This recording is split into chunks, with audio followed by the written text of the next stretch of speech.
es México, el país de las margaritas. The Olmec civilization, known as the mother culture of Mexico, they were bustling away around 1400 BC, laying down ceremonial centers like it was nobody's business. It's like they were the original party planners, setting the stage for some epic future civilizations. Thank you, Olmecs, for all that groundwork. Now, fast forward to the Aztec Empire. These guys peaked in the early 16th century, and boy, did they know a thing or two about architecture and engineering. Picture tall pyramids and amazing urban planning, like they were crafting a mega theme park. It's like nature's very own buffet. One minute you're trudging through humid montane forests, and the next, you find yourself in drier valleys trying to remember where you left your water bottle. This variety is what makes the region a hotspot of biodiversity. You see, it's not just sponges and pine trees hanging out. It's a delightful mix of plants and animals who all seem to have their own special party going on. And speaking of parties, we can't forget the vibrant cultural scene. The mountains are home to several indigenous groups, each boasting their own unique traditions and languages. It's like a family reunion where everyone brings their best side dishes, and you don't have a clue which one to try first. This rich cultural tapestry of Mexico is woven with colorful threads of history, music, and dance. Definitely a must-see for anyone who enjoys a good fiesta. Now, if we take a little historical detour, we find that the Sierra Madre de Oaxaca has birthed some notable figures, including the legendary Benito Juarez, who knew that while some folks were busy baking cookies, others were shaping a nation. Also, let's not overlook those anarchists who thought outside the box, like way outside, possibly in a different county. Their contributions highlight just how pivotal this stunning mountain range is to Mexico's political landscape. So, if a mountain could talk, it might just take a break from its majestic views and regale us with tales of political escapades. Family potluck, but with slightly more serious stakes. But independence didn't mean a walk in the park.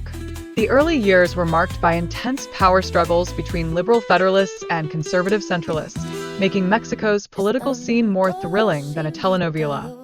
You can bet your nachos that civil unrest and major wars were dishing out drama, like it was Thanksgiving in a family of 12. And speaking of drama, let's not forget the Mexican-American War from 1846 to 1848. It was a rough patch, causing Mexico to wave goodbye to some significant territories like California and Nevada. Talk about a painful split. This loss shaped Mexico's national identity, leaving a mark deeper than a toddler's crayon scribble on your living room walls. In the 1850s, the liberal Reforma movement rolled in like a breath of fresh air, aiming to knock down the power walls of the Catholic Church and military.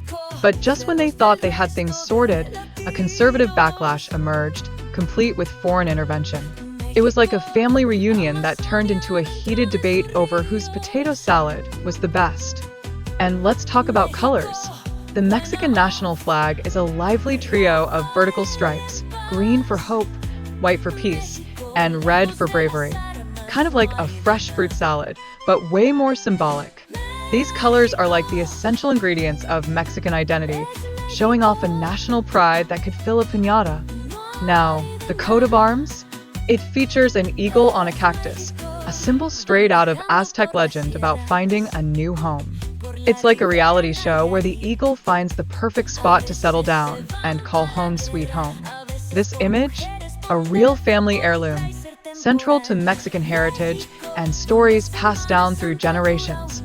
Mexico is a feast for the eyes with its stunning landscapes. From beaches to mountains, deserts to rainforests, it's like nature through a very colorful party. This geographical variety is not just for show. It fuels incredible cultural and ecological diversity. It's the ultimate get-together where every part of nature brings its own flavor. Speaking of variety, Mexico's climate is a bit of a drama queen with its range from tropical to temperate. It's all those deserts, mountains, and beaches causing a climate roller coaster. This diversity is key for ecosystems, and it's like having a family of different personalities all under one roof. Some days mellow, other days total chaos. Mexico's population is a vibrant tapestry of ethnicities, with mestizo folks leading the charge. Think mix of indigenous and Spanish heritage.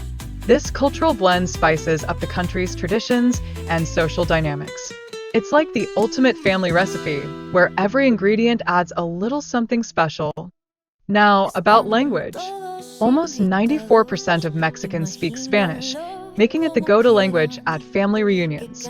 And let's not forget those smaller groups who speak indigenous languages, adding a pinch of richness to Mexico's cultural history, just like Grandma's secret spice mix. Faith is an important part of the culture too. Around 78% of Mexicans practice Roman Catholicism, while 11.2% are Protestants or evangelicals. The rest of the population explore other faiths or just enjoy life without any labels. It's a big family table where everyone has a seat, worshiping in their own way. Frida Kahlo, anyone? This talented artist is all the rage with her vivid self-portraits that scream personality. She was a powerhouse in the world of feminism, and her life experiences shaped her art like bad hair days shape our fashion choices. Talk about making a statement. And let's not forget Octavio Paz, the literary superstar. A Nobel Prize-winning writer, he is a standout in Spanish literature. His poetry and prose left a legacy so impactful that even the books on the shelf are like, wow, I want to be like him. No hay de nada, es México. Van bajando por las sierras, por la ribera Nayarit. A veces se van pa' la guerra, a veces por mujeres, por un DF, por un pricer temporal. Welcome to the Yucatan Peninsula, where history isn't just a subject in school, but an adventure waiting to happen. This stunning place is packed with ancient secrets from the Maya civilization, whose archaeological jewels, like Chichen Itza and Tulum, sparkle brighter than Grandma's jewelry box on Mother's Day. These sites are not just rocks and ruins. They tell tales of a rich cultural legacy that would make even Indiana Jones say, wow. Now, speaking of cultural treasures, the Yucatan's population is as colorful as a piñata at a birthday party. With a good number of indigenous Maya and mestizos calling this place home, you'll hear a delightful mix of languages, including many Mayan tongues. It's a living testament to the region's cultural diversity. Just imagine the family gatherings, everyone trying to out-talk each other in different languages while passing the tacos. As we dive into the economy, you might think it's all about cattle ranching and farming, but hold on to your sombreros. The Yucatan Peninsula has done a complete twist and is now a hotspot for tourism, especially in Quintana Roo. It's like watching your quiet uncle turn into a disco dancer. Unexpected but wildly entertaining. Millions of visitors flock here each year, and let's be honest, who wouldn't want to sip a margarita on the beach? And what about the geography? Well, the Yucatan Peninsula is like a giant slice of Swiss cheese, thanks to its limestone formations and a karst landscape full of magical sinkholes known as cenotes. Think of them as nature's swimming pools. These cenotes are not just great spots for diving.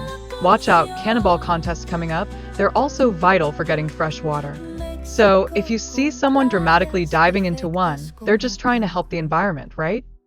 However, not everything is sunshine and rainbows, as the region's tropical jungles face a serious threat from deforestation.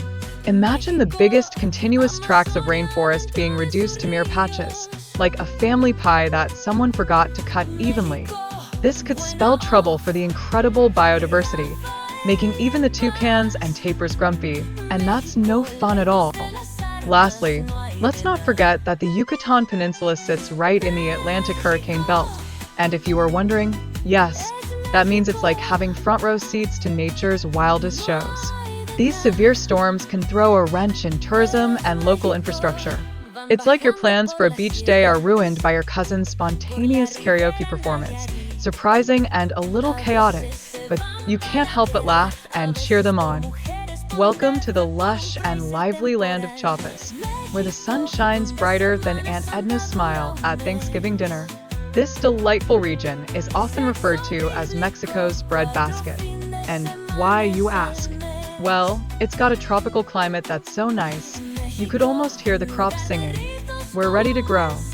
no need for extensive irrigation.